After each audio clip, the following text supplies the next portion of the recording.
Halo Sobat Film, ini adalah episode ke-11 dari series If You Wish You Found Me. Selamat menonton, semoga dunia film bisa mengantar kamu menuju dunia mimpi. Setelah pingsan di rest area, akhirnya Pak Kang sadar. Ia dirawat di rumah sakit terdekat. Pak Kang tetap ingin melanjutkan perjalanan ke Makpo untuk memenuhi keinginan pasiennya. Itu membuat Yun marah, lalu ia mengizinkan Pak Kang ikut, tapi dengan satu syarat, Pak Kang harus kemoterapi setelah dari Makpo. Malam itu di rumah perawatan, ingatan Bu Choi kambuh. Ia kebingungan, lalu ada seseorang yang datang membawa gunting menghampirinya.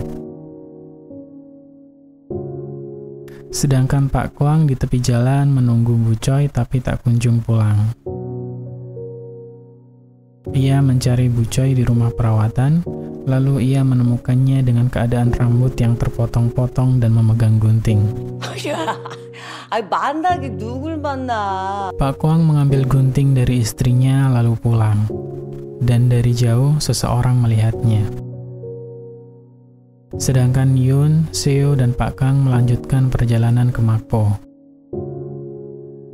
Setelah kejadian menimpa Bu Choi, Pak Kwang mengecek pasien kamar 403. Ia curiga jika pasien itu sudah sadar dan yang sudah melakukan itu pada istrinya.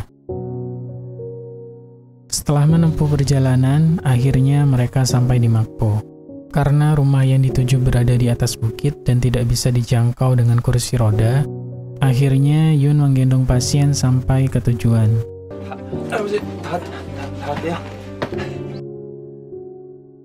Sesampainya di tujuan, seseorang yang dicari oleh pasien sudah meninggal dunia.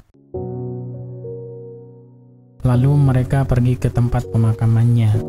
Saat itu, Yun harus menggendong pasien lagi karena letak makamnya berada di atas bukit, dan ambulan tidak bisa melewatinya. Mereka sampai di makam orang yang ingin ditemui oleh pasien. Di situ, Pak Kang membaca surat yang ingin disampaikan pasien pada orang yang sudah meninggal itu. Isi surat tersebut adalah permintaan maaf karena dulu sudah membuat hidupnya di penjara selama puluhan tahun dan dituduh membunuh seseorang. Mendengar isi surat itu, Yun menyesal telah mengantarkan pasien jauh-jauh ke Makpo, bahkan Yun marah lalu ia meninggalkan ambulan begitu saja.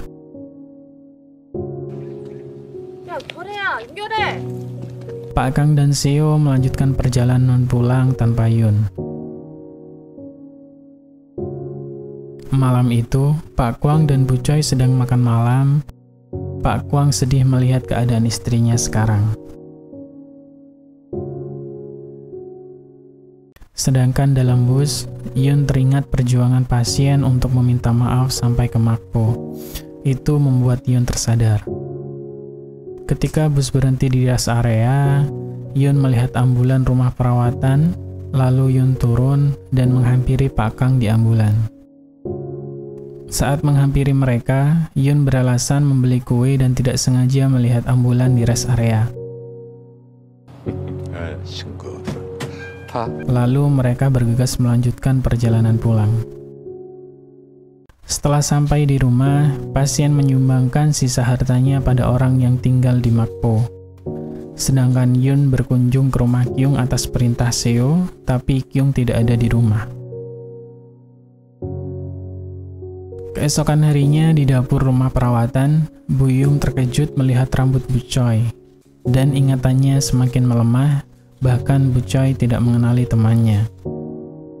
Di ruang makan, Bu Yung menemui Pak Kwang. Mereka membicarakan pelaku yang sudah memotong rambut Bu Choi. Bahkan mereka mencurigai pasien yang ada di kamar 403. Setelah selamat dari aksi bunuh diri, Kyung masih hidup dan sekarang dirawat di rumah sakit.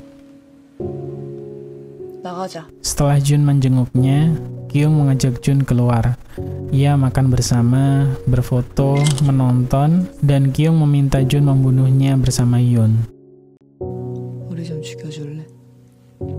Seketika itu membuat Jun emosi karena ia sangat mencintai Kyung.